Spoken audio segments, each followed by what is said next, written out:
We assume love is understood, but we stop expressing appreciation.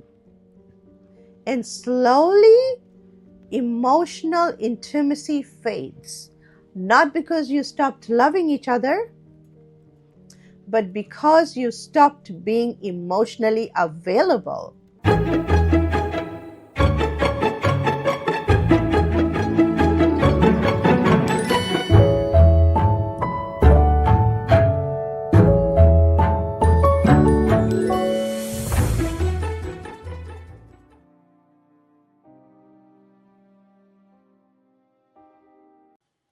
Hello, beautiful souls. Welcome back to the Inner Bloom Journey podcast.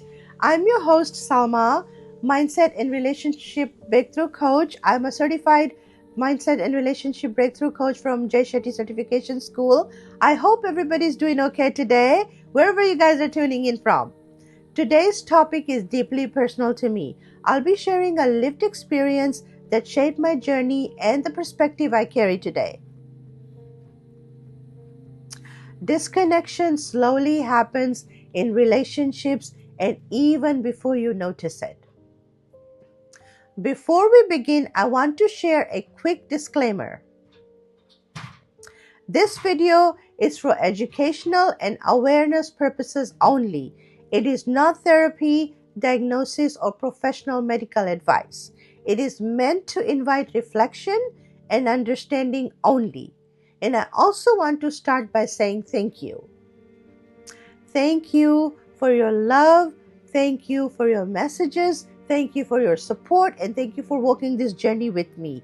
I truly appreciate every single one of you guys. So thank you. Today we are going to go deeper. Not dramatic, not explosive, but quiet, deeper. We're talking about how disconnection slowly happens in relationships and even before we notice it.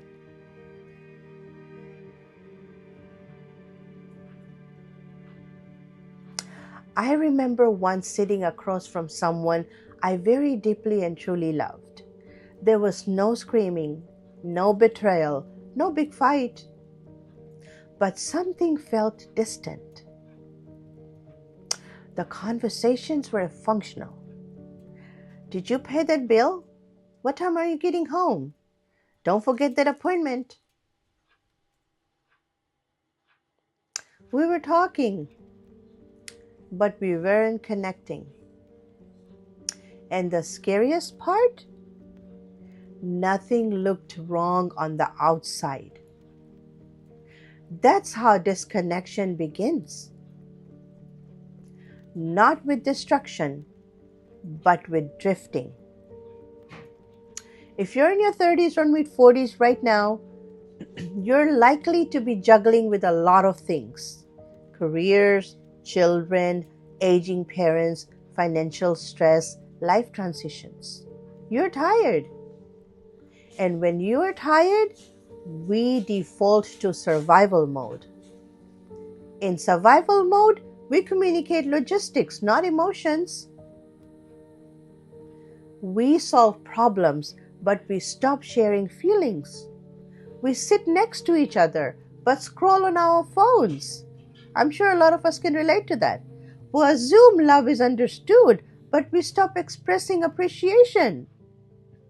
And slowly, emotional intimacy fades.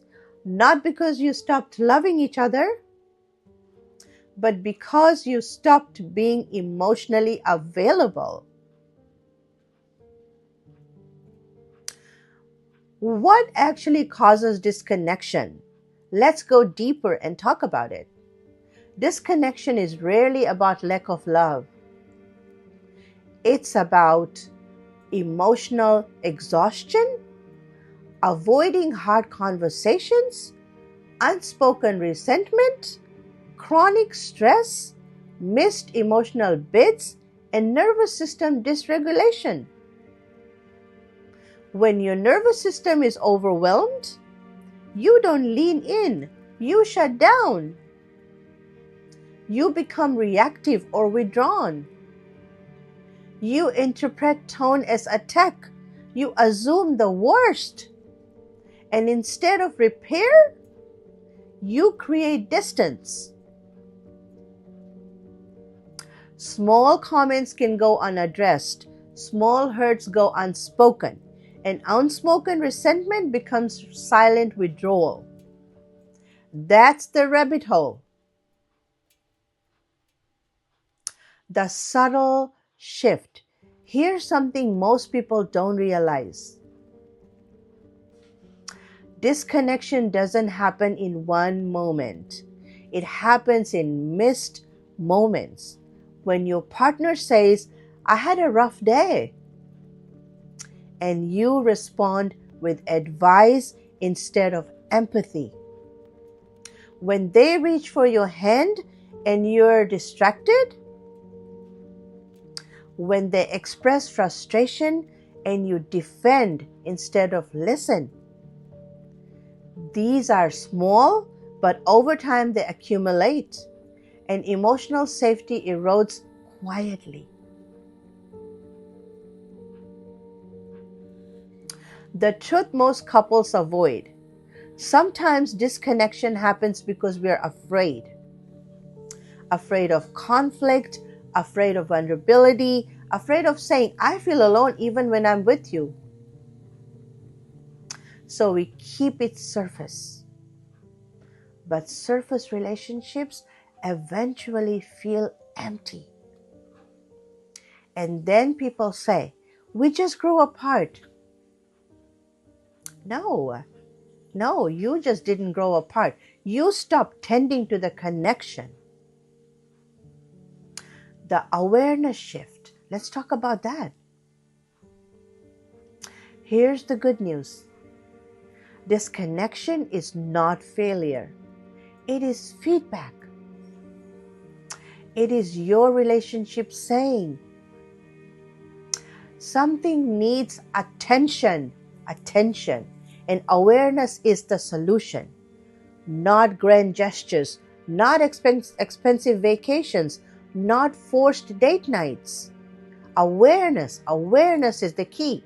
Start with one honest conversation, one moment of eye contact, one appreciation expressed out loud, one repair after conflict, one question asked with curiosity instead of accusation. Connection is rebuilt in small, consistent moments, not dramatic declarations.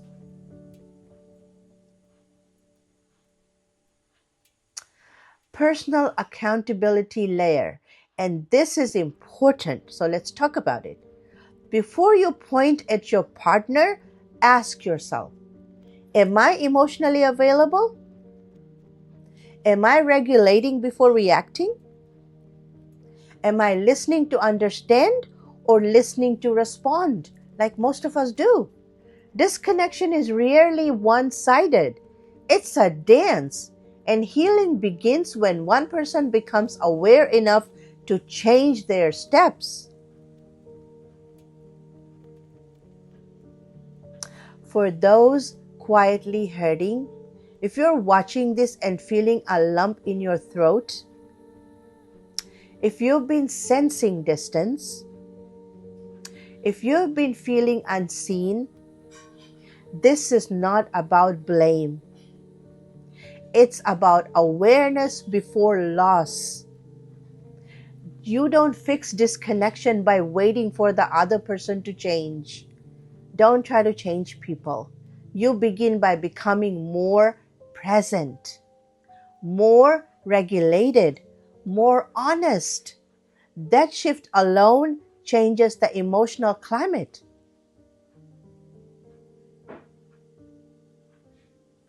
I have a very strong reflection question for you guys. Before we close, I want to leave you with something powerful to sit with.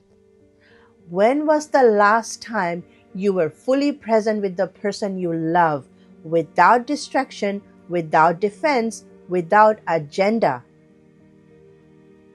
And if disconnection is slowly happening, what small moment of connection can you intentionally rebuild this week? I would let you sit with that.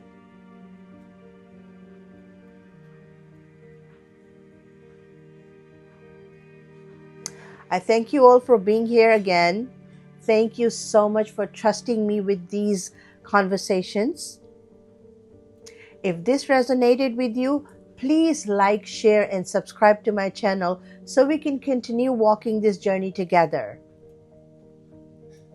Awareness is how cycles break, and connection is something we protect intentionally. And I want to acknowledge something very important. The stories I share here are my own personal experiences or experiences of loved ones shared with permission, blended for privacy and reflection. They are shared to create awareness, not to expose. We're here to grow, not to blame. I'll see you guys in the next video. Stay safe, stay aware, stay connected, and keep blooming. I'll see you guys next week. Take great care of yourselves and your loved ones. Stay safe, and always remember you're whole, resourceful, and complete just the way you are. Let go, grow, transform, and evolve. This is your inner bloom journey. I'll see you guys next week. Thank you again for watching. Love you all. Have a great day. Bye-bye.